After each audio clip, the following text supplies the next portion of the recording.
I'm gonna go ahead and keep it a buck and say that Japan has recently, in the last like 15 or so years, done real well with anime characters of color.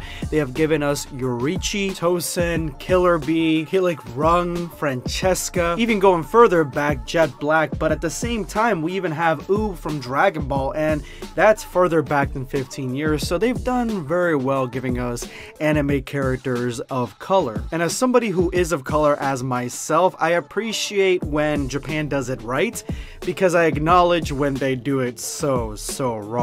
Luckily, those instances have been few and far between. The fact that they do it at all really speaks wonders, seeing as how anime is Japanese, and all the characters, even though some of them don't look Japanese, they may start looking a little bit more Caucasian, and some of them are Caucasian, it is mainly for Japanese. So with that being said, I saw this post on Twitter by Exaggerated TM87 on how does this make you feel, and of course this is Deku from My Hero Academia, but as an African American, and he took this art from another artist, Nico, on Twitter as well, who actually did a few other characters with this change. And the first thing that I gotta say is that Japan could have a all-black cast in an anime, and I think that it would be dope. I think that it would be successful from the very beginning. I think that would be awesome, and even this shows that, yeah, it looks really good. This is actually done very well. These edits do make this change, but you would also have to make a believable change in culture of the characters and where they are at, because they're not going to be African American and living in Japan.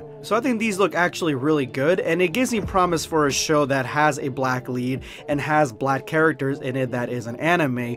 But if you were to change the characters to this mid-season, then yeah, I could see this being a tremendous problem, obviously, because that would just be blatantly wrong in my opinion, because that's not how the characters were originally perceived. As long as the story and the plot, the setting, everything fits exactly what the characters look like, then I'm 100% on board with it. But if it's just meant to push a certain narrative and the story wasn't written originally that way to accommodate these changes, then yeah, that would be a little weird. Like, say if this was the original story where it was a black group of teenagers who had powers and they all were exchange students to Japan, that would be actually really dope to see. But if the entire show was based in Japan and every character was African American, then we'd have some questions on our mind as to how this is possible, because it is Japan, and normally the majority of people from Japan are of Asian descent. Ultimately, I have no problem with this, honestly, and in a what if style, I could see this being an interesting change. I know some people are gonna have a problem with this, some people are gonna be upset about it. Shit, I'm even seeing in the Marvel what if they made essentially Star-Lord be Black Panther, and even though that's a what if, I see a lot of negativity toward that change. So people will always get upset over trivial things, but to me, as long as the story accommodates all this stuff, then I definitely like it. And if the story's done well, like My Hero Academia stories are done well, then yeah, that's an added bonus. Anyway, thank you so much for watching the video. Let me know in the comments below what you guys think of this, and this is going to be Sunscape signing off. Take care, guys.